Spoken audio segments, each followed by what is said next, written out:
rizasenwa ariko ihema ry'umukiranutsi rizakomera.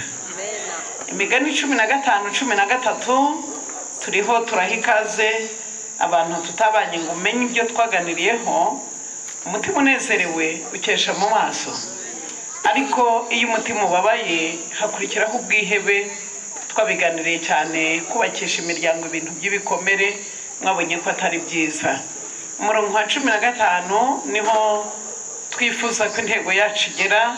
Imigani 15:15 burya iminsi y'umunyamubabaro yose aba ari mibi kubera bya bikomere bya kera twabiganiyeho muri Zaburi 109. Ibikomere bitandukanye bituma urushako rwawe ruba rubi. Turashimira mwigisha wacu tubanjirije mu cyigisho cyiza cyerekana uburyo umuntu ashobora gutangiriza urugo rwe amakimbirane aba yiteye ingorane ikomeye cyane, ariko ufite umutima unezerewe ahora mu birori. Ikindi kinyarwanda murakagira Imana, kuko ngo Imana niyo ituma abantu banezerwa. Iyo icyaha kimaze gutsembwaho cyangwa kwihanwa, umuntu amaze kwakira Yesu nk'umwami n'umukiza we, asigara nta mutima umucira urubanza. Umuntu rero usigaye nta mutima umucira urubanza anezererwa Imana. Ibihamya volume ya 6 twagarutseho kenshi, twabonye ko icyaha gituma umuntu atishima. Igihe rero wubatse urugo utishimye nta birori uzagira, ariko niba ubaka urugo unezerewe uragahora mu birori. N'abatabifite turabasabira ngo Imana izabagire neza, amahirwe bazayabone. Ngira ngo tumaze iminsi tuganira uburyo twahaga inama abana bacu b'abasore n'abakuze. Ngira ngo umuvandimwe umbanjirije agerageje kubivuga, numvaga nza kwagaruka gato cyane, ariko hari inama nziza yaduhaye yo gusoma muri iki gitabo rero cyitwa Ubutumwa ku basore. Gitanga inama ituma twubaka urugo neza hatarimo ikibazo. Icya mbere harimo icyigisho kivuga gutoza abana bacu gukora. Bana nshuti nkunda bavandimwe, abantu bose bagomba gutozwa gukora, kuko twabonye ko gukora nirwo rukuta dufite rukingira abantu gukora ibyaha. Ndabona mutumvise aho, murahumvise? Oya ntimuhumvise. Gukora nirwo rukuta dufite rukingira abantu gukora ibyaha. Ni ukuvuga ngo iyo amaboko atagira akazi, Satani ayaha akazi. Twabiganiriye ntabwo mbitindaho cyane. Icya kabiri twaganiriye nimugoroba nuko abantu bose baba kubo igitsina gabo cyangwa igitsina gore, twese duhurira mu mirimo y'umuryango, kuko dufite imyumvire iri hasi ko abantu bitwa niba bivutse ari umwana w'umuhungu ko gukora atari ngombwa. Muri iki gitabo baranditse ko umwana w'umuhungu agomba kumenya guteka, akamenya gusasa icyumba neza. Ngira ngo muzagera mu byumba by'abahungu ukuntu biba bireba. Si biba bireba, si biba bikanuye. Ibintu byose ubona ari akajagari. Uko biri akajagari nawe uba wigira akajagari. Biravuga ngo bikorwa neza byose muri gahunda. Herekana neza ko umwana w'umusore washoboye guteka no gukora imirimo isanzwe atari byo bizatuma ataba umugabo. Haleluya. Uzaba umugabo mwiza cyane ushoboye gukemura ibibazo by'umuryango. Twabonye ko umwana w'umukobwa agomba kuba azi guteka neza. Twagarutse ku kintu bita guteka ibintu by'umukati. Turararikirwa mu gitabo cyitwa Inama ku Mirire, murabisoma ku ipaji 119. Mubona ubu muri iyi minsi yacu hariho uburwayi cyane bw'umwijima, ni ikibazo cy'ibinyampeke bike. Ubwo ndabatumye ngo nimugere imuhira ugarure ubwenge ibintu biza ku meza yawe, urasanga nta binyampeke mugira. Ubu abantu benshi bamaze kwakira indwara zimwe zituruka kubura ibinyampeke, harimo n'ikibazo cy'ubugumba mumaze kubona kimaze kuba kinini cyane. Vitamini K muzahituruka. Ibintu by'ibinyampeke ni bike cyane. Ndagira ngo wongere bikururu urebe mu bwenge bwawe, urasanga ameza yacu nta binyampeke bihari. Ibintu bisigaye biza ku meza igihe cyose ni ibirayi, ni ibijumba, n'amateke, ni imyumbati, akawunga harugari ikinyampeke. Kasi ko mbadure uko bari kundeba, simwandeba neza. Sinzi icyo mvuga niwe munyumva. Na akawunga ntikabarwa mu binyampeke kuko ahubwo bazeya bya biryo bivamo by'amatungo birya nibyo binyampeke kwa ngo bafata ibinyampeke bakabiha amatungo mwebwe mukarya kitariho sinzi icyo mvuze niwe mucyumvise rero ibyo bituma imibiri yacu imaze kugira ikibazo gikomeye cy'ibinyampeke bishira kandi twaganiriye ikibazo gikomeye kubura ibintu by'ibinyampeke cyane gusaza kw'abantu bakuze nabwiye ko gukura nabwo ari uburwayi kambasomera akantu kamwe ndekere naragasomye ubushize ariko ntabwo wari uhari cyangwa se wari uhari utari mu mwanya mwiza wo kukakira nyemerera somemo mu gitabo cyitwa inama ku mirire n'ibyo kurya ni akantu gato cyane ariko kuri gihe kaba karemereye kuko gatuma nibaza cyane gakurikirana iby'ibi bintu bikomeye tutitaho inama ku muntu ugeze mu zabukuru nakomeje kubabwira ko izabukuru ntabwo ari uburwayi nibyo ko mutanyikiriza nibyo aricyo mwabonye nimugoroba nababwiye abantu batatu mukwiriye kuzirikana usenga uwize n'umwana bakuru ni mu byitaho ibyo bintu hari icyo bizabafasha gikomeye umwana uko wamufashe nubwo wenda atabikwishura nkawe nk'uko wamufashe ariko uzagerageze kuko umwana uzamukenera wowe ushaje wafite imbaraga ndabwira abana rero kuzazirikana abantu bageze mu zabukuru bakeneye guhabwa umunezero no kwerekwa ko bakundwa kimwe nk'uko tubikorera umwana ariko munyemerere mbwira uyu muntu kuko nzi ko abantu babikora kenshi cyane cyane ibintu byitwa ibintu by'imirire mu muryango usanga bifite agaciro gake cyane kandi niho ubuzima bwacu buri isomo twasorejeho mu mubwiriza muracyaryibuka nimugoroba reka da ntaho ryabafasha nyamara mwabonye ibintu bituma umuntu anezererwa harimo kurya kunywa kunezezwa n'imirimo yawe ibyo bituma utibaza imyaka uzamara maze bikatera umunezero mu mutima ese abahe kunezera nimusoma na bibiliya zanyu mufite akanya wenda tutari nk'uko tuba turi kwiga dufite umwanya muke cyane ikintu bita byukurye n'ubureka mbabwire imana ibashoboze kubyuka burya kuko imbere yacu hari inzara kugira ngo uzabyumve neza icyo bita inzara kwituma ubwenge butakara uzabibaza umugabo witweriye ndiko ndabihunga ariko ngatekereza ko nijyayo ntarabona uko ngaruka vuba ariko nabyo umwaka bizirikanye cyane mu gitabo cyitwa abahanuzi n'abami kizabaha amateka y'uwo mugabo bitereye washoboye guhangana n'abahanuzi ba Bali ku musozi Karumeli ayo mateka murayibuka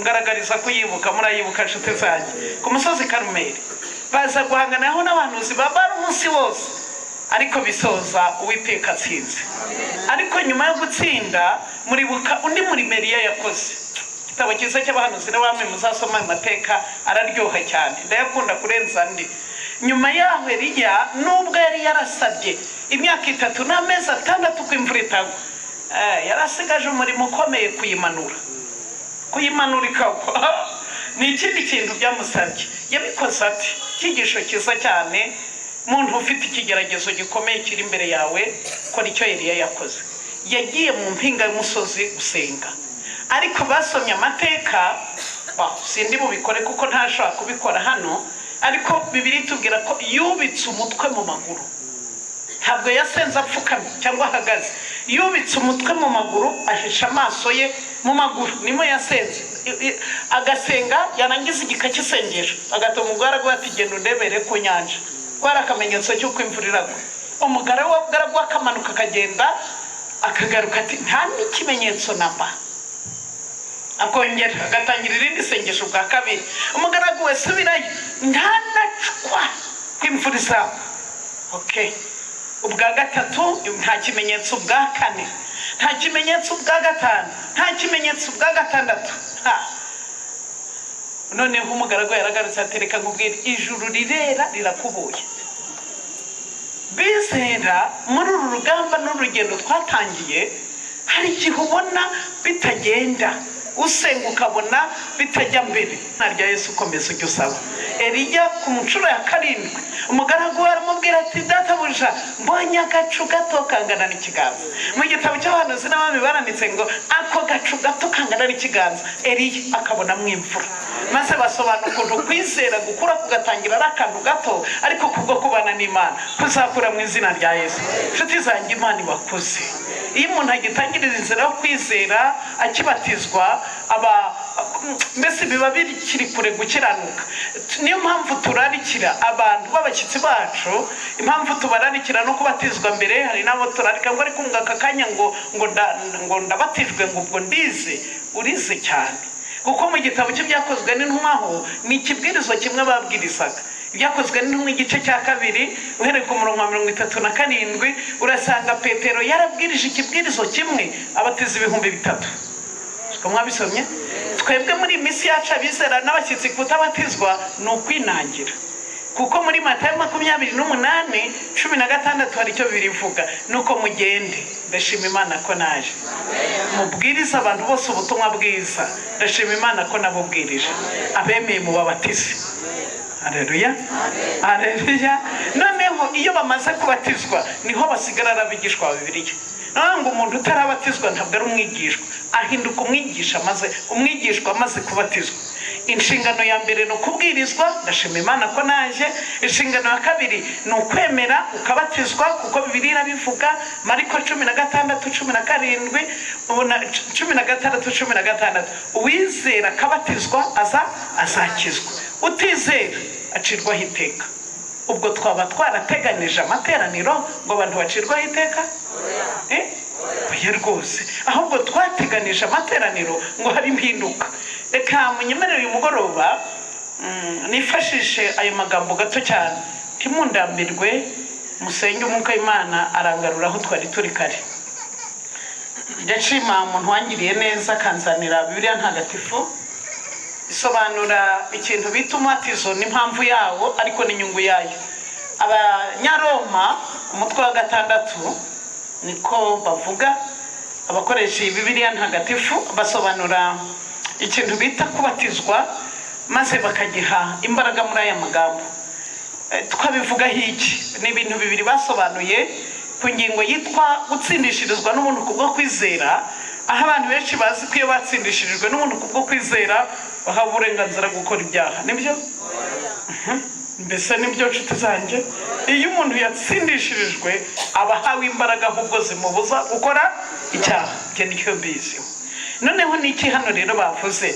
Tubivugeho iki rero? Twigumire mu cyaha se ngo ineza ikundi gwire? Ati ntibikabeho, kuko twebwe twapfuye ku cyaha se twakomeza kuramira muri cyo dute? Ntimuzi yuko se twebwe twese ababatirijwe muri Kristo Yezu ari no mu rupfu rwe twabatirijwemo?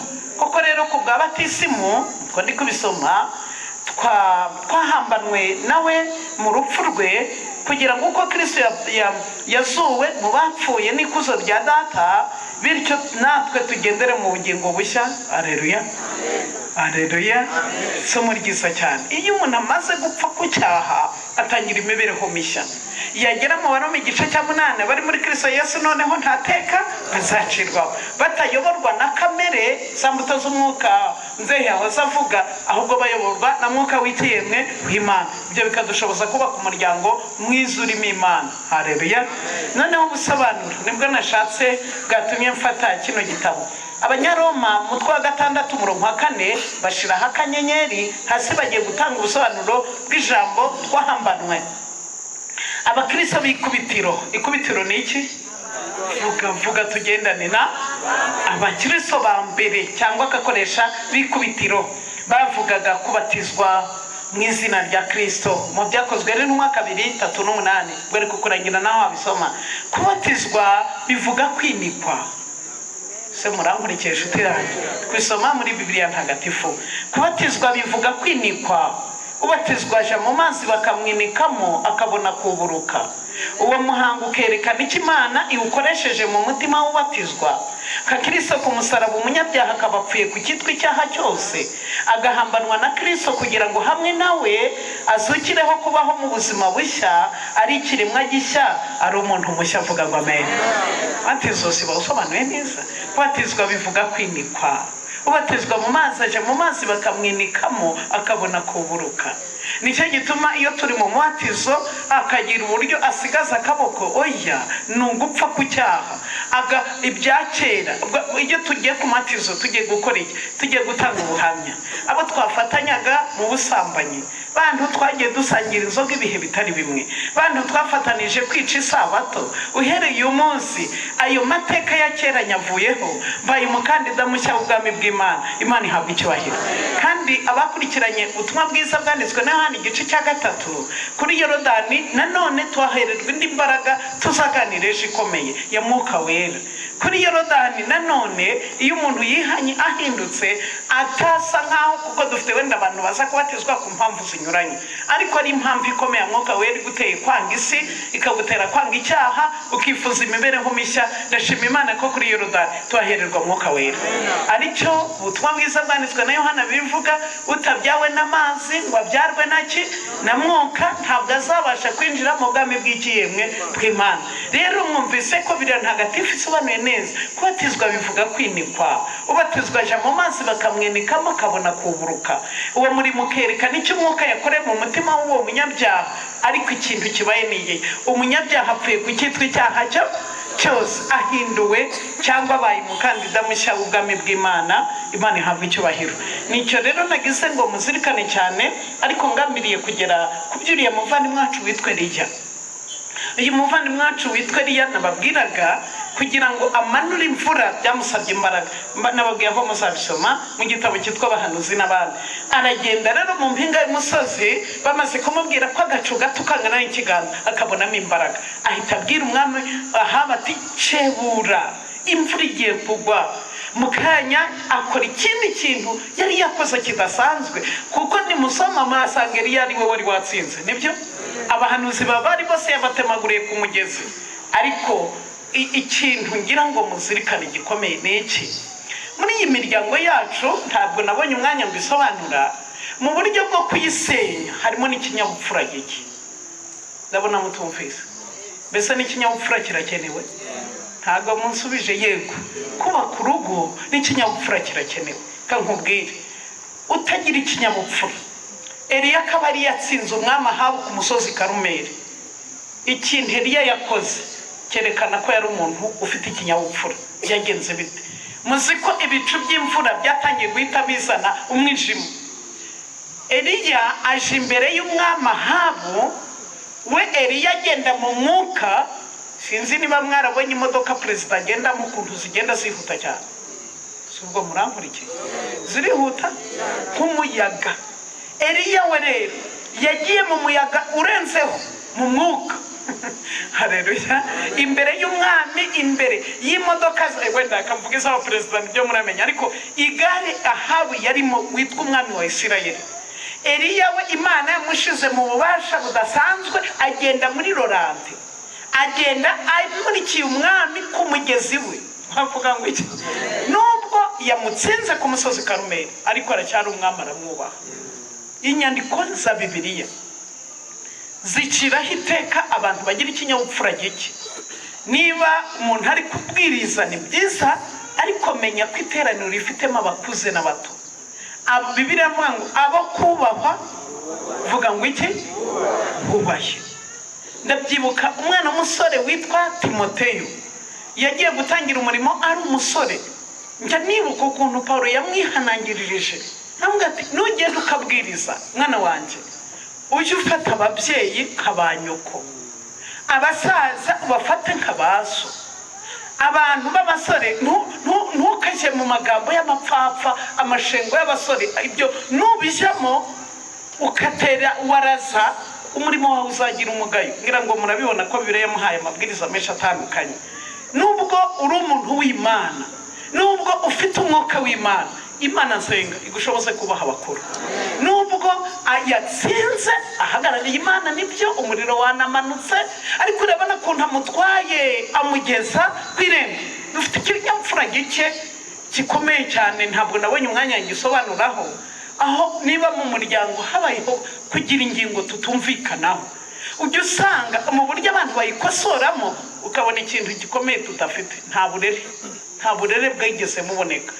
Niba umugabo yakosheje ntabwo bamukosora kuko bakosora umwana. Ndabona ntumvikana.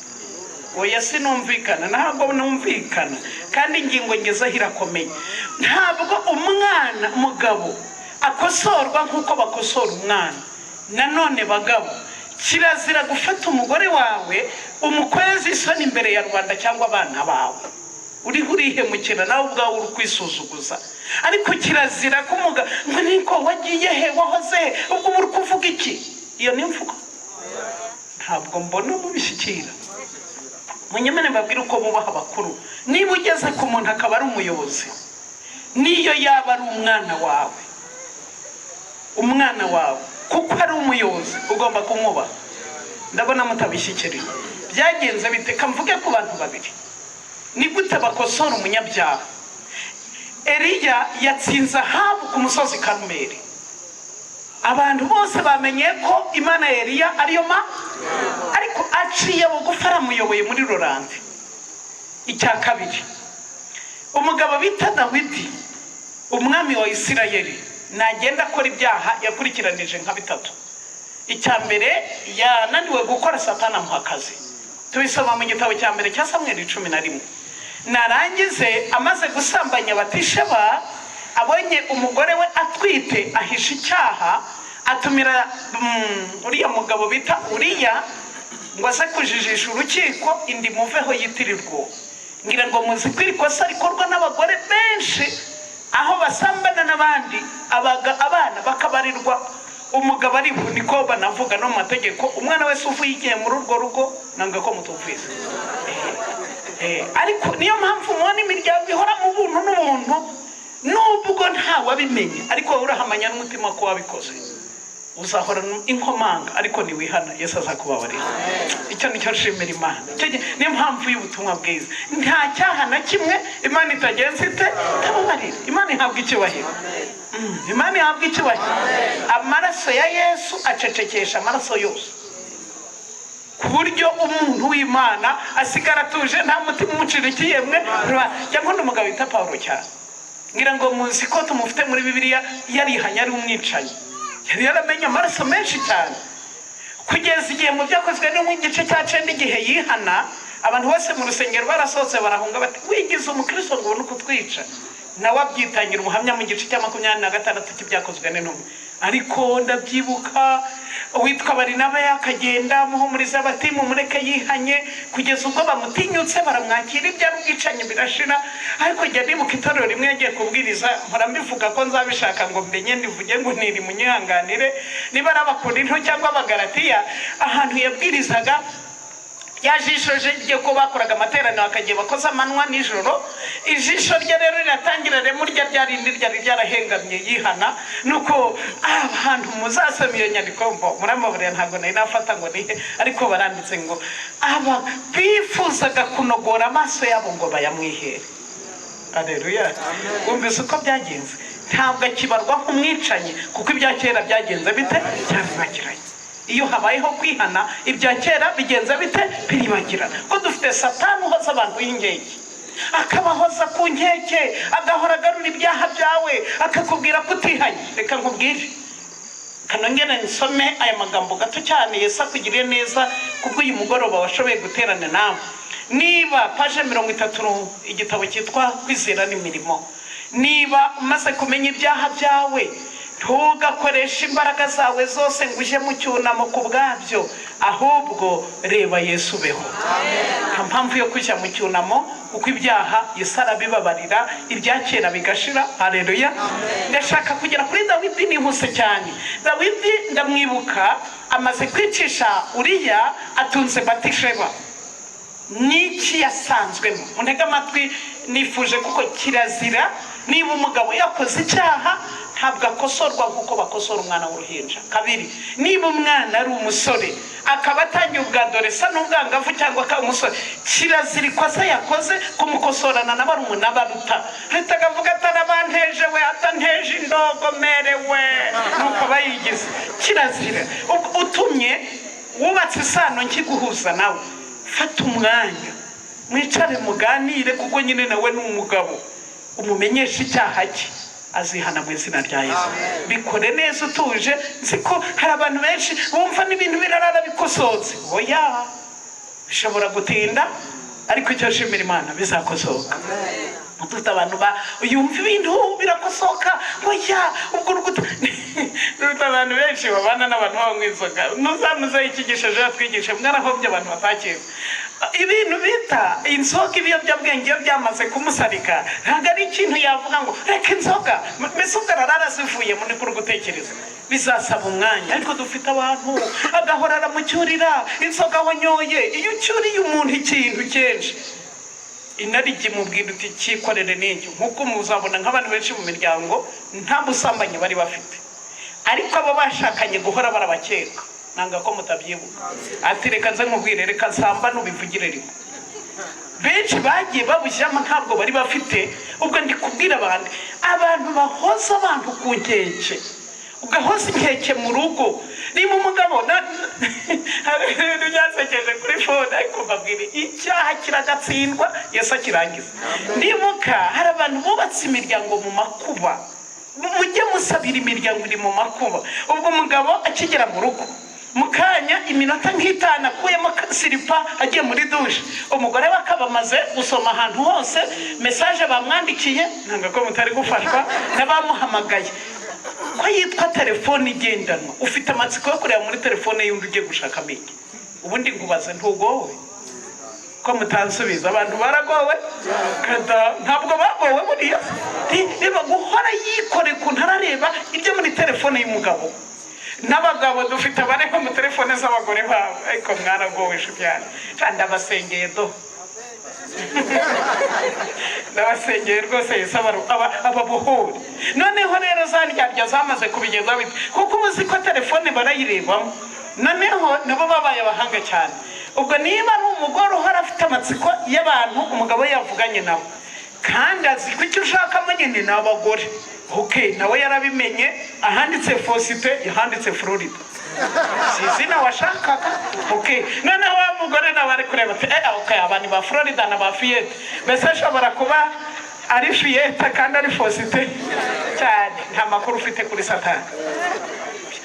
Urukwiruhiriza ubusa ni ikibazo wishizemo, nta nicyo bizakumarira. Yesu akubohore mu izina rya Yesu. Umuntu atayobowe na mwuka w'Imana ngo muragize Imana, umuganirize mu buryo bwiza. Kabiri, niba yarabaye imbata y'ikintu ntabwo ararakivuyemo, Imana nsenga igohe kwihangana, ariko ikwigisha ikinyabupfura uko bakosora umuntu. Mu gitabo cyitwa Rengera Ubuzima, nta muntu wigeze akurwa mu cyaha no kumukoza isoni, ahubwo byamutaye hanze. Barambabarira, muzi ko iminsi yose maze muri aya materaniro ubutumwa bwacu ntabwo bushingiye ku madini. Ngira ngo mwarankurikiranye cyane. Icyo dukeneye ni uko abantu bihana bakakira Yesu, bakabana n'umwami wabo amahoro, bigatuma bubaka imiryango myiza. Ariko munyemere mvuge gato ku bijyanye n'amadini. Ubu dufite abantu, ni umubwiriza witwa Florida mpagaze hano.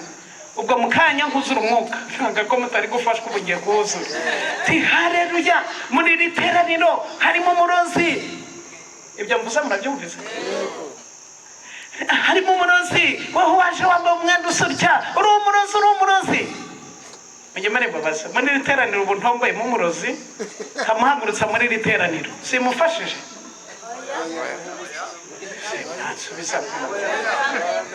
Ni kugira ngo mumfashe mutekereze ikintu cyitwa kwihanisha, ariko ushize muri kinyabupfura. Yego uriya mukecuru kureba nabi, uri umurozi, ihane, ejo wishe umuntu. Kugeza igihe iyo abonye ari umumama yaransekeje, gusa ni umuhanga cyane. Yagiye mu materaniro, ariko kumenya yaragiye gupinga nawe. Nuko barangije barahano bati yararewe mukobwa ugize umugisha ubonye umugabo. Ati giye umugabo ndamufite. Ntabwo ko mutari gufasha. Mukanya neza umwuka arasenga ati ubonye akazi. Ati ndagafite mpimbwa miliyoni 2. Ubwo noneho aba bahanuzi babonye bagize ipfunwe ko bakomeje kumwisiritaho ukuntu ntibamuhanurire, barangije bati tukubwire umugabo wawe aryamana n'umukozi. Kambabwire buriya ubwo baramufashije. reka nabuze igisubizo. Turamufashije umurozi muri riterano, turamufashije. Niba naroga ntabwo ahawe akato ko gukozwa isoni. Dawidi babigenje bate ko yari yanabaye ruharwa? Reba umuntu wasambanye akicisha umugabo agacyura umugore akamuzana iwe, yabaye akashya rwose ni umunyabyaha. Ariko Imana yatumye Natani. Igitabo cya kabiri cya mbere cya Samweli igice cya 12. Maze umuhanuzi w'Natani ntagende. Se murahari? Uyu mugoroba simbabona. Mwambwira ko muhari inshuti zanjye. Ndashaka kumbwira ngo turahari mwese. Imana ibashobose kuhaba. Witwa Natani, dore uko yaje. Bibiliya iravuga ngo akoma yombi, aramuramya nubwo yakoze ibyaha, aracyari umwami. Uwitwa Dawidi, Natani araza aravunyisha, mu gihugu cyawe Dawidi hari umuntu ufite intama, umwami afite intama 100, ariko abagize umugisha babonye umushyitsi w'umusuye, maze aragenda afata agatama k'umukene baturanye arakazimanira abashyitsi baje kumusura. Muragurikiye? Kandi uwo mukene ako gatama niko kamwe yagiraga, kandi ako gatama yemwe kahoraga mu gituza cye. Munyemere mbabaze, mbese intamirarana n'abantu? Seba abantu ko batari kunyumva. Intamirarana n'abantu mu gituza cye, ubwo bivuze iki? Ni intama muntu, ariko nagatama k'umukene bafashe kagiraga nakagazi k'intama kamwe bashyiraga mu gituza cye. None rwose yafashe agatama k'umukene akazimanira abashyitsi. Dawidi atuwo muntu niba ari wo mu gihugu bamwice, urugo rwe ruba icyavu, ibintu byinshi, uri bupfa ninde niba mwasabye? Ninde nshuti zanjye? Ariko amubwiranye ikinyabupfura. Yarihanye cyangwa ntiyihanye? Zaburi ya 50. Dawidi amaze kubwirwa icyaha cye neza, ariko bamwubashe nk'umwami, ndashima Imana ko yihanye.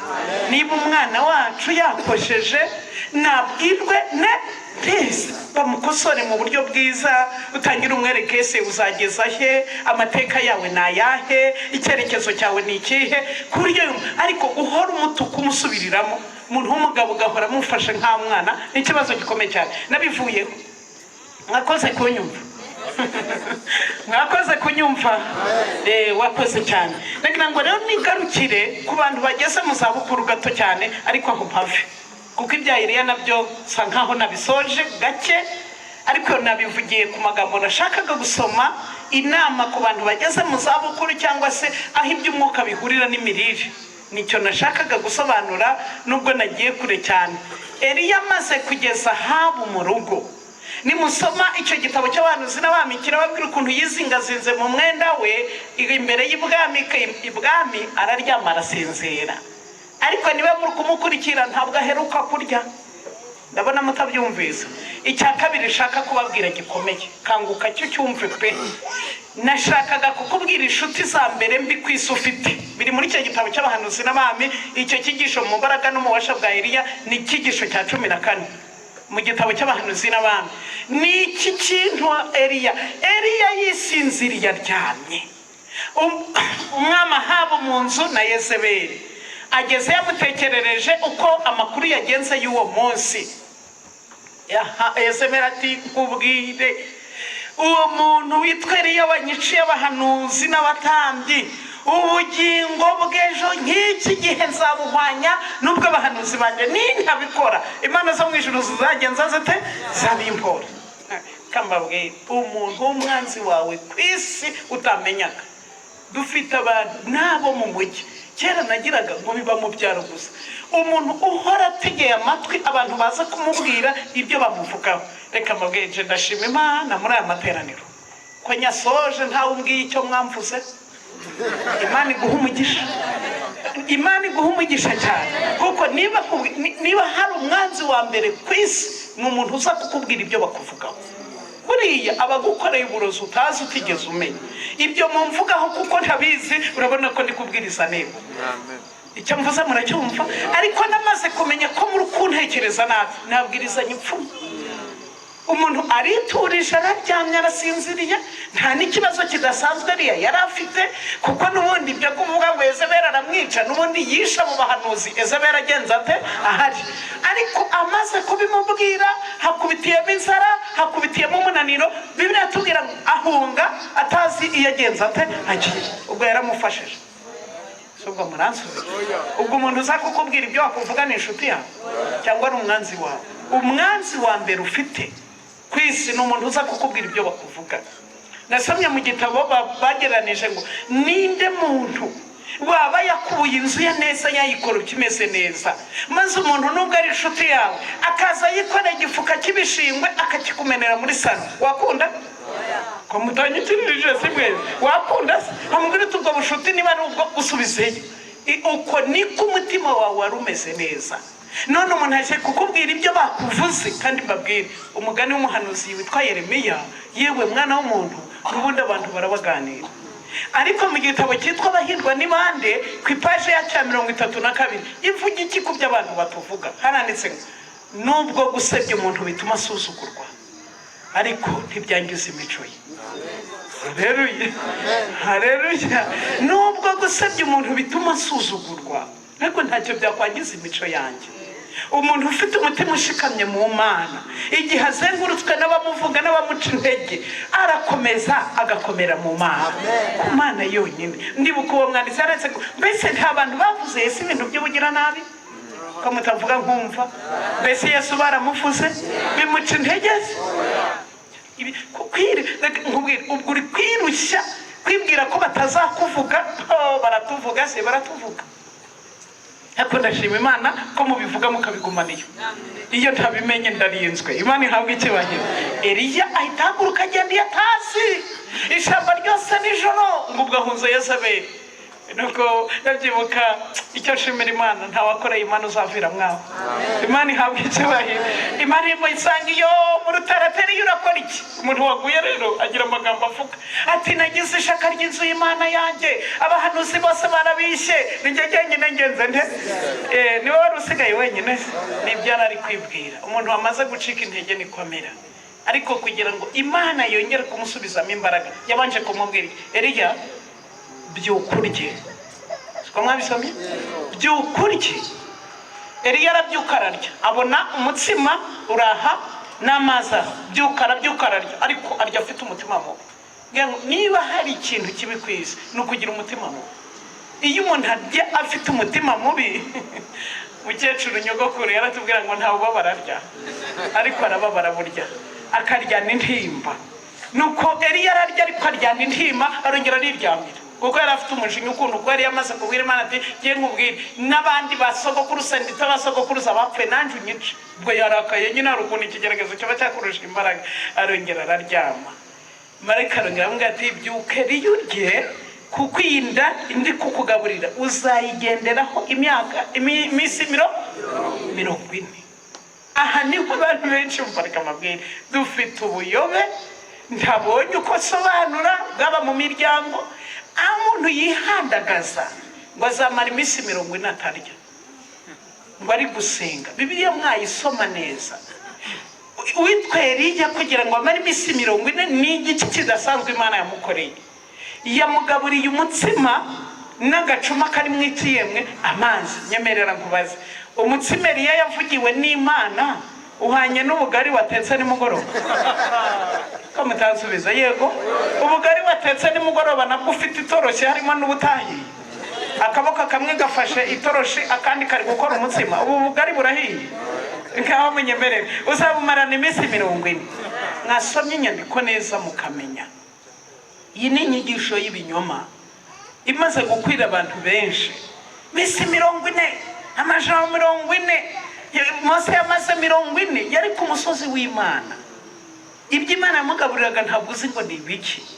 Eliya nyuma y'iminsi 40 Bibiliya iratubwira ngo aruhukira ku musozi w'Imana. Uko byagenze urumva bihwanye nawe.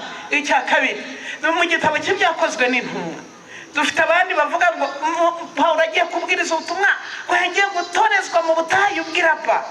Uzasoma igitabo cy'ibyakozwe n'intumwa paje 81. Havuga iki niki cyatumye Pawulo ajyanwa mu butayu? Haranditse ngo ajyanwa n'umwuka mu butayu. Iminsi idashize Imana isa nk'imuhungisha abo bantu baramwica. Icya kabiri ngo yaragiye kongera kumva asabanye n'Imana kugira ngo ubutumwa azabwiriza butazaba ari ubw'amagambo ahubwo bube buhawe n'Imana. Icya gatatu koko biranditse uko ndi kubivuga kwari kugira ngo yumve neza koko ko ibyaha bye byagenze bite byababariwe maze abwirize kuko Imana yamuhamagarira umurimo ukomeye cyane. Bibiliya muri Matayo igice cya 4 Bibiliya itubwira Yesu amaze kubatizwa ajanwa n'umwuka mu butayu. Siko avuga ajanwa n'umwuka mu butayu. Wewe uje mu butayu ujanwe yonande mwansubiza nkahava abajyayo bajanwa nande urumva ajanwa n'umwuka mu butayu kugeragezwa n'iki yemwe ntumwanzi. None mwe mugiye mu butayu gukora iki? Sinzi icyo mvuga niwe cyumvikana.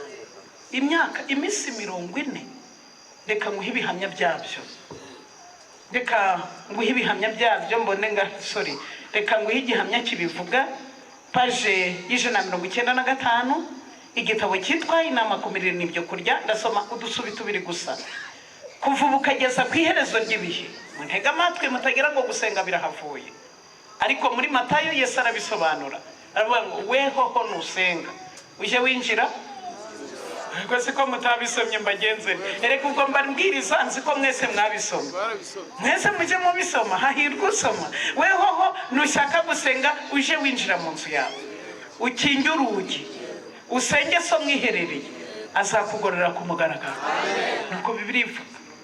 Kandi abasomye iby'ubutayu mwitekereza ko mu butayu zakanyarira na zahe na zandabirambi ari Imana iba, ahubwo basomye ikigwa cyitwa ubuturo bwera. Nsoje ntabonye uko nkibabwiriza kubera igihe gito, muzakiga mu gitabo cyitwa Kuva igice cya 40. Mu butayu mu buturo bwera habagamo imigabane 4.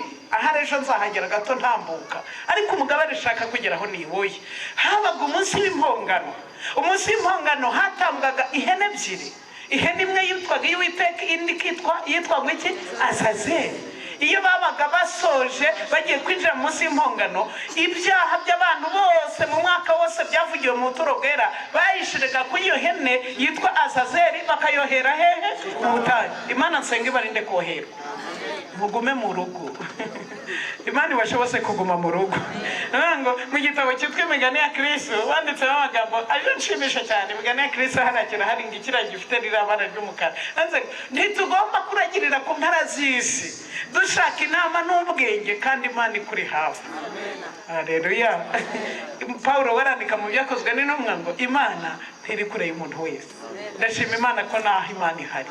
Reka rero ntanga iki gihamya gito cyane Imana izagufashe kuva ukageza ku iherezo ry'ibihe. Abantu b'Imana bakwiriye kurushaho kugira umwete, bakarushaho kuba maso, bakirinda kwiringira ubwenge bwabo bwite, ahubwo nibiringira ubwenge bw'umuyobozi wabo. Haleluya. Gatega amatwi akantu ugiye gusoma. Bakwiriye kugira iminsi yihariye yo kwiririza ubusa no gusenga. Bakwiriye kugira iminsi yihariye ku bintu by'ibibazo bafite, bakabigenera umwanya wo kwiriza ubusa no kugenza gute no gusenga. Ntabwo basabwa kureka kurya burundu, ahubwo bakwiriye gukoresha ku rugero ibyo kurya byoroheje kurusha ibindi kandi biboneye. Imana ihabwa icyubahiro. Ntabwo basabwa kureka kurya burundu. Nasomye igitabo kivuga ngo abantu benshi ngo biyiriza ubusa nko guha Imana ruswa. Guhimana ruswa mbese akumva yubatsemo ko niyiriza ubusa niho ibibazo byose afite biragenza bite birasubizwa. Ababikoze kwiyiriza ubusa nicyo gisubizo kirambye cyo gusubizwa? Oya rwose. Ndeke nsoma akantu rero gakomeye katumye mfata iyi page n'amagambo atubwira ngo ukwigomwa kurya kwa hano ku isi ntigusimbura kwizera koroheje dusoma mu ijambo ry'Imana. Ago mwumvise nsomye bikomeye. Ntabwo kwiyiriza ubusa gusimbura icyo Imana yavugiye mu ijambo ry'Imana. Ndaguha urugero rwo reka nguhe inama. Niba kwiyiriza ubusa kwawe uri gusaba ko uwo mwashakanye mubana neza, nanga kutumvise inama ndaguha. Reka nkubwire, ntega amatwi nkubwire. Umwana w'umukobwa 2005 nari ndi kubwiriza Kabeza, ubwo ni nkuvuga wenda ari wabinkoreye kuko sinkibibuka ngo asate.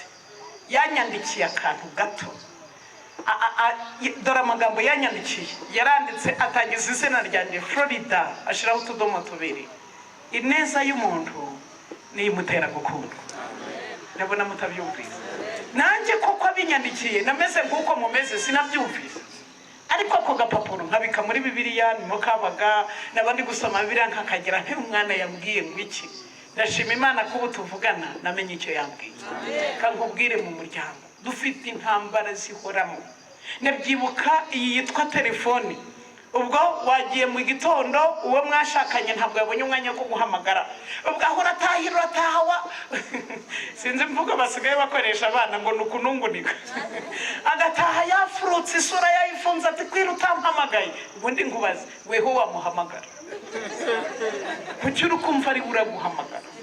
Abahanga mu kuboneza umunezero mu muryango wabo ubwo iyo yahuze akamubwira ati kuki aramuhamagara ati niko kutampamaguye ato zihuriye mu kirere nanga bamutaza birangi n'uburyo bwo gukansaringa mugenzi wawe niba yibagiwe weho wakoze wabyibutse Imana ihabwa icyubahiro.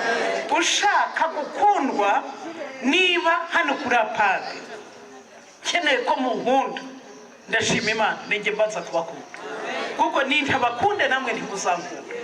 Icyo mvuze kirumvikanye. Ineza y'umuntu nimutera kugenza gute kuko nkunda nanjye nzagenza nte sakukunda no kutankunda oyi byose ngombwa kubivuga ko ibikorwa bituma ngukunda bizizana mu izina rya Yesu. Niki nashatse kugira Imana ifasha simbyibagirwa. Ukwigwa mu kurya kwa hano ku isi ntabwo gusimbura kwizera koraheve dusoma mu ijambo ry'Imana. Mwanditsanika ngo Yesu aratubwira ati musabe muzahabwa. Ariko ngatega amatwa ko kantu mwiganira muraganira mutaje ntimusabwa kwigomwa kurya iminsi 40 uhoraho yikoreye uwo mutwaro wo kwigomwa kurya ku bwawe. Imana ihabwa icyubahiro. Ntawe ugusabye iminsi 40 Yesu yagenze ate cyari yimaze ku bwawe. Imana ikubohore mu izina rya Yesu. Ngaho mubohoke mbwira uti ndabohotse. Imana ikubohore inshuti yanjye. Ntawe ugeza gusaba iminsi 40 kuko Yesu yagenze ate cyari yimaze. Ahubwo reka kubwira ababikora ya paje nashakaga gusoma kubageze mu zabukuru nabo bantu bagira igihe kinini cyo kwiruza ubusa bakaba watarya. Abo bo ntimuzabakira. Umuntu wishwe n'inzara agira umujinya shafu nko gucuruza uzabona umutsi waha warahagaze. Nicyo kizambereka abantu batari yari abana. Yituma turarikira ababyeyi kugaburira abana bakiri bato. Ndashima Imana yaturinze. Mureke abantu munagomba kurya akarya gahaga cyane kiri muto. Namenye kumaze igihe runaka ufata ifunguro rimwe ku munsi. Munyihanganire ntabwo nzi impamvu umwuka Imana yangaruye ahangaha.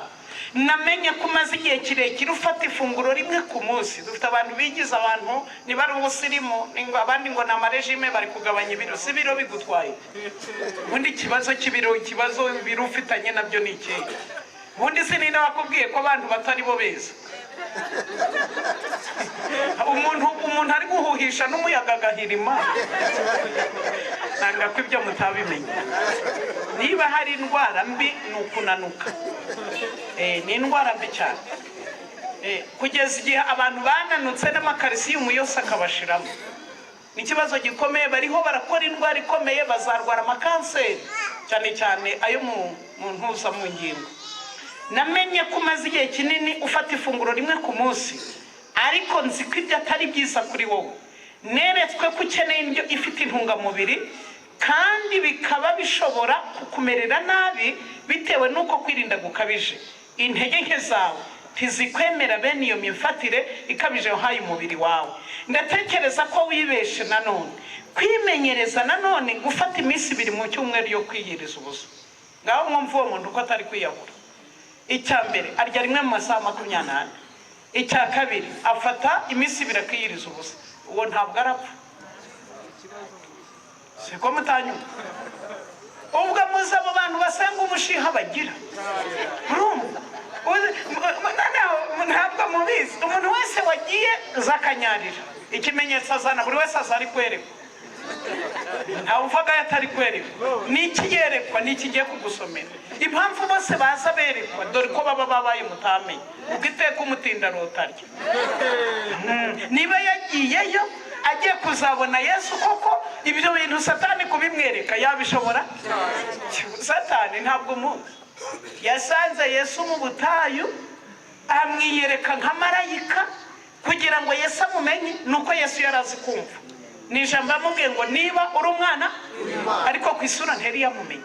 Nuko Yesu ahita akurura ubwenge, abo mu ijuru baranyohereje none nabo baranshidikanya, ahita amenya ko ari Satani bahanganye. Rero kuvuga niba kari abantu badahaga ubuhamya ngo narose ngo Yesu anzi imbere ngo yambaye ikanzu y'umweru, barambwira ngo ibyaha byawe urabibabariwe. Satani we yambaye isite ko mutansubiza, yambaye y'umukara se niko bakora. Urumva ibyo bihamya uhagazeho ngo yarambwiye ngo ibyaha byawe urabibabariye, ngo haleluya. Barakubeshe waraye.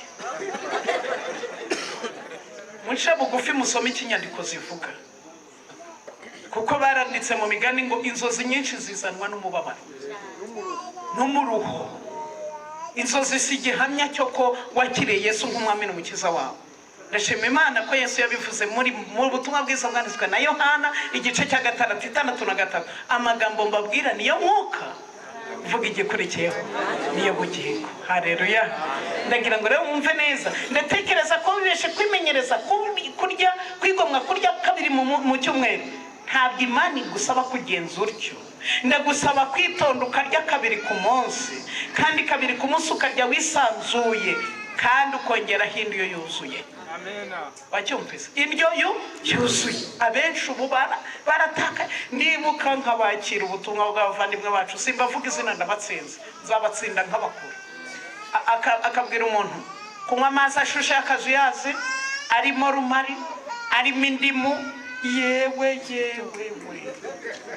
nanga ko mutari kumva we. Kandi ubwo ntabwo ari burye mu gitondo, nyuma y'igihe gito amakarisiyumu yose n'ibintu byose by'amavuta bimushizemo, ujya kubona ukabona ameze ngo arakanuye. Nta muntu ufite temperanse usa umweru, ntabwo uruhu rwereruka. Umuntu ufite temperanse aba afite uruhu rusa neza. Dufite abantu bakoresha amazi ngo banywa litiro 2 ku munsi, kandi ubwo ari kunywa litiro 2 ku munsi ntiyanariye. Nyuma y'igihe gito amaraso ahinduka amazi. Ubu dufite abantu bapimana ugasanga nta maraso bafite amazi. Nakoze gutahana ubwo beje nzabapima, ntakundi nabigenza. Ndagusaba kwisanzura ukarya indyo yuzuye. Nutareka uko kwigomwa, tega amatwi kandi unashatse, uzakomeza ucika intege, imbaraga zawe zose z'ubwenge zizava ku murongo. Iki gituma bazaberetswe n'ubwenge bwatakaye. Nibyo bereka ubwenge bwatakaye. Rero ashobora kubona ibiguruka, ashobora kubona ibisa n'umweru n'ibinyugunyugu. Urumva, ndashaka kugarukira kuri iyi ngingo ikomeye nkayisorezaho ku kintu bita ubwuzu mu muryango. Munyemerere mugasorezeho. Nagize ngo mutazumva ngo ni ibibwirizo bya Florida, ahubwo mwumve icyo Imana ivuga ku mirire n'iby'umwuka. Nicyo cyatumye mfata uyu mwanya. Reka mbere kuwitwa Paulo agiye gufungwa i Roma, ntekereza ari nk'igice cya 22, 23, 24, 26. Uzasoma igihe bari bagiye gufungwa, bageze mu kaga mu nyanja, inyanja irabasambya bye. Ubwato bukubita hirya no hino, baragize iminsi 8 batarya. Simwabisomye? Umunsi wa 8 Imana ibona bagiye gupfa. Niki cyatumye Imana itanga iyerekwa ryo kurya? Mwumve neza ibintu. N'uyu munsi turiho turitegura kwinjira mu karengane. Imana nsenga ibakundisha ijambo ry'Imana, bizabarinda. Mu muryango wawe hari ibintu byinshi byakosoka ufashe ibihe byo gusenga no kwiga ijambo ry'Imana. Birahari byinshi. Wamenye imico neza y'abana bawe, wamenye uko umubwira, wamenye uko ubyitondamo, wamenye uko ukosora umutware wawe, wamenye n'uko umwitwaraho, kandi amateka agahinduka. Imana yambwe icyubahiro. Yashima Imana umuryango umwe ndi kubwiriza ahantu iriya muce za Butaro. Nuko ndi kuganira n'umumama wari ufite ikibazo cyo kutagira umwana. Twari dusa nk'abiherereye inyuma y'ihema, twiganirira ndi kumuha amasezerano muri Zaburi 113 ko Imana ihindura amateka nubwo adafite umwana azamubona. Umupapa ngana nkaba abari kutwumviriza, ntabwo namenye ko atwumviriza, niwe wanabitubwiye. Maze kuvugana nawe tugiye gusezerana, abantanzi imbere ati niko kuri gutanga inama zo kuriya mubyeyi azabyara, ntutanga inama za twebwe twababyaye bakatunanira. Sinzi icyo mvuze ne mucyo. Hari abatabafite ariko hariho n'ababa bafite babananiye. Okay, mpita muhindukira nese watwumvise ati namumvise cyane. Wari afite umwana w'umusore wananiwe ubuzima bwose kubera gukoresha ibiyobyabwenge. Arangije rero ati rero ikintu ndi gukora, hari abantu b'abayobozi bakuru b'abasirikare tuziranye, ndi kubasaba ngo bakomeze bankorere ubuvugizi ndebe ko bamutwara Iwawa. Je rero nkaba narasomye igitabo cyitwa Ubutumwa ku basore n'igitabo cyitwa Urugo rwa Gikristo. Kirazira guhana umwana igihano kizamubabaza mutarabigiyeho inama. Nshuti zanjye, niba hari ikintu kibabaza ni uguhana umwana igihano nko kumuta. Uyu mwana ubu muteye igikomere. Rero nubwo ntize byinshi muri psychology, ariko uyu mwana ugiye gutwara Iwawa ari se umwijyaniye uzatuma umwanzi wawe. Ati none nakora iki? Ntimunyemerere umuntize umumpe, je ninza gusura iwanyu ntabwo ari mwe ndasura uwo mwana w'umusore. Ngira umugisha mwaka byaramwe ndashima ko mu ijuru hari Imana. Umwana turagenda dukora ikiganiro turaganira. Impamvu ari muri byo biyobyabwenge nuko yabigiyemo, n'umuhinama nuko yabivamo. Ndashima Imana ubu yabaye umugabo. Ariko bari bamutwaye Iwawa. Ni ikindi kugira ngo muzirikane gikomeye cyane. Imirire n'iby'umwuka bihurira kuyihe ngingo. Uwitwa Paulo rero agiye gufungwa, ubwato buramenetse, marayika w'Umwami Imana amuhagarara iruhande, abwira Paulo atumva fata umukate urye. Aba mu bwato bwose bari baragize ubwoba ko bose biteguye gupfa, abandi umuntu ugiye gupfa bafite ubwoba bwo kurya. Nuko arangije abwira umuyobozi w'ubwato ati nyemerera abantu bose bafata ibyo kurya kugira ngo tutazapfa. Barangije bose baramuterana, tereka nkubwire njyewe ndi umukozi w'Imana. Marayika w'Umwami Imana iri joro yampagaze iruhande, yampaye icyizere ko twese tuzagira aya mahoro, ariko kugira ngo turokoke aka kaga mwese mufate ibyo kurya murye. Ngo afata umutsima arawushimira, murabisoma mu Byakozwe n'Intumwa, arawushimira ararya, abandi babonye ariye nabo bararya. N'iki Imana yateguzaga, ubwato bwari bwenda kumeneka. Muzi ko ubwato bwahise bumeneka. Munyemerera bagiye mu mazi, washobora kogoga amazi utariye? Reba uko bameze, wagenda nyuma y'akanya gato waburohama. Imana irabateguza bararya, bamaze kurya ubwoko burasandaye, bamwe bagenda ku bisate by'inkuge, abandi bazi koga bagenda babakurura. Ndashima Imana ko bose barokotse. Imana ihabwa icyubahiro. Byukurye, urugendo ni rurerure. Mwikwisha inzara habi y'iby'umubiri cyangwa y'iby'umwuka. Ubugingo bwacu bw'imbere bukeneye kugaburirwa ibya mwuka. Imana nsenga ibakundisha ijambo ry'Imana. Ndasoreza kurinde abagize umuryango kugira ngo mwumve ntago ari ubutumwa bwa Florida kurya ntega amatwi neza. Igitabo cy'Ibyakozwe n'Ibyazo cy'Uwifuzwa ibihe byose. Dufite icyigisho cyiza, ntabwo nafashe umubare wacyo, ariko cyitwa mu nzira y'Emawusi. Mu nzira y'Emawusi havuga iki? N'abagenzi babiri, mwihangane uyu mugoroba munkurikire aho soreza. N'abagenzi babiri bari bafite umubabaro n'agahinda, basanganirwa n'umugenzi batamenye uwo ari we, maze atangira kubaganiriza. Kuki mufite umubabaro? Ubwo niwe nkuru kwigira umushitsi muri Yerusalemu, ntabwo uzi ibyabaye. Atese ni ibiki bidasanzwe byabaye? Ubwo ntabwo uzi iby'umwami witwa Yesu twari twiteguye ko azaducungura, none akaba yarapfuye. Atese ntacyo yababwiye ko azapfa akazuka, none se hari ibyo twabonye? Nanga ko mutari kunyuma. Urugendo rw'umunsi wose, kuva mu gitondo baganira umunsi wose, baragenda bagera ahantu ku musozo, bagera mu rugo iwabo, umugenzi bari kumwe ariko batazi uwa se. Murankurikiye? Cyigisho nkunda cyane kurenza ibindi. Munyemerere mbwira abagize umuryango mu ntega amatwi. Bibiliya muri icyo gitabo havuga iki? Wifuzwa ibihe byose. Haranditse ngo bageze ku icumbi wabo baramuhata. Siko handitse? Umushitsi atoya ati ndagiye, atoya ntibibaho. Twebwe iwacu tugira impano yo kwakira abashitsi, ntidushobora kugendana umunsi wose ngo ugende utariye. Baramuhata, bamuhase umushitsi aremera. Nibinjire mu muryango. Niki kidasanzwe cyahabaye kugira ngo mwumve ko abagize imiryango kugira ngo amahoro abure, n'abagore babigizemo uruhare ku rwego rukomeye cyane. Umushyitsi akihagera bahita bicara. Dufite abantu batagira ibambe. Umugabo yiriwe ku gasozi, ageze imuhiriwe kankubwira ubuzima bukikomereza, bakora bagakomeza bagakora bate, ukabona ni umugani w'abana nta birenze. Ariko nyemera mbabaza, umutware winjiye mu rugo nta birenze.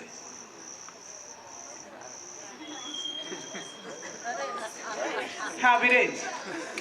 Ngiye kuri ingenzi ko umutware kuba agarutse n'ubuntu bw'Imana, kuko hari n'abagenda bakagenda bagiye, nibyo muri uyu muryango byanditse mu bifuzwe ibihe byose bisoma yitonze. Bakoze iki? Umuntu witwa Florida araje avuye mu Ruhengeri, ubwo ngeze hariya kwa kanaka ngiye kumusura, niko Florida muri aho mu Ruhengeri imvura iragwa, imvura niyo ikenewe. Nanga ko mutumvise ikihutirwa n'imvura iri kugwa mu Ruhengeri. Vuga ikihutirwa n'iki? Abanza ukamfasha, dore uko bameze. Wafashije umuntu arishira mu rugo amera nk'ugeze muri gereza. Umugabo yicira mu rugo nta n'akaji, nta n'utuzi, nta n'akabutodo. Aho hantu wahakumbura ute kuhaza? Niba hari ikintu nitayeho gikomeye nicyo gitekerezo. Abagisomye nimugere muhira ibyo bitabo murabifite muje kukiga.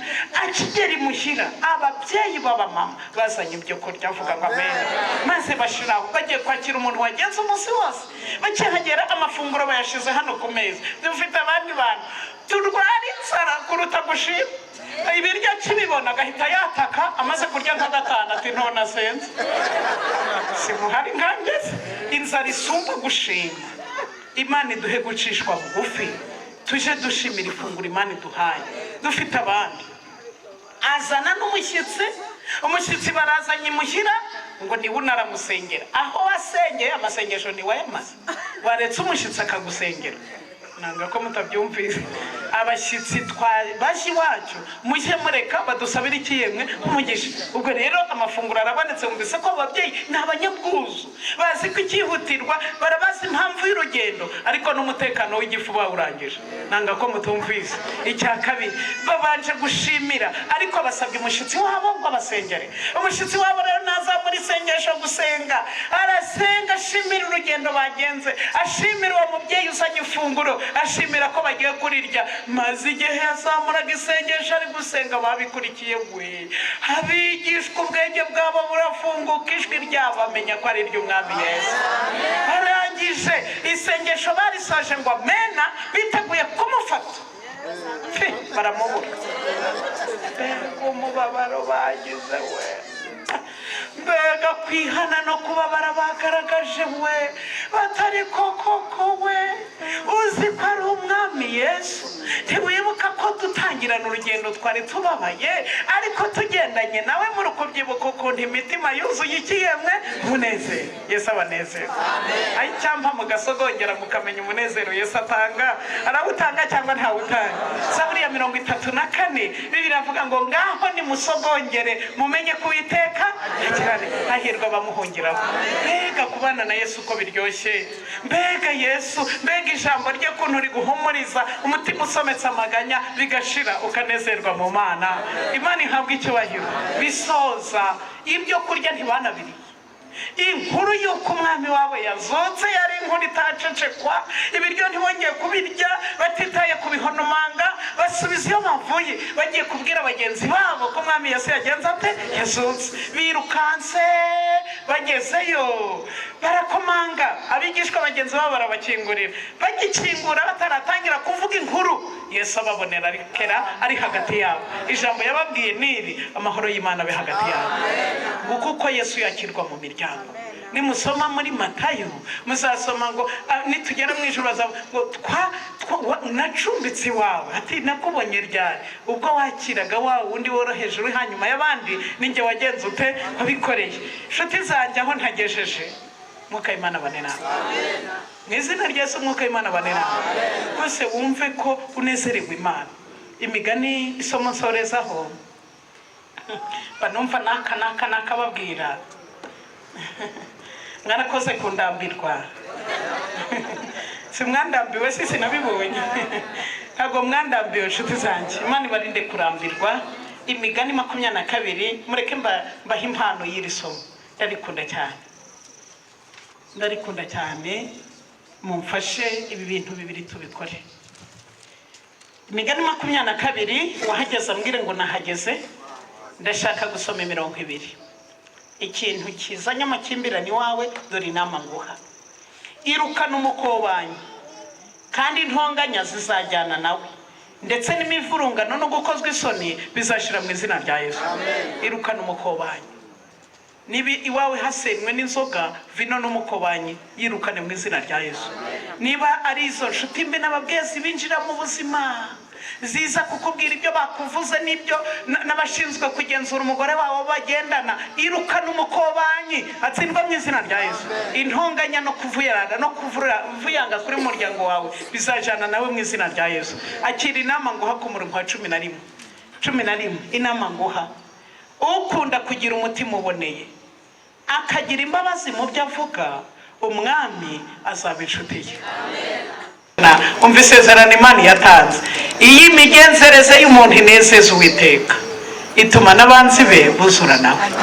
Imana izagusohoreza amasezerano n'anarenzayo mu izina rya Yesu. Mugire umugoroba mwiza. Yesu abagirire neza.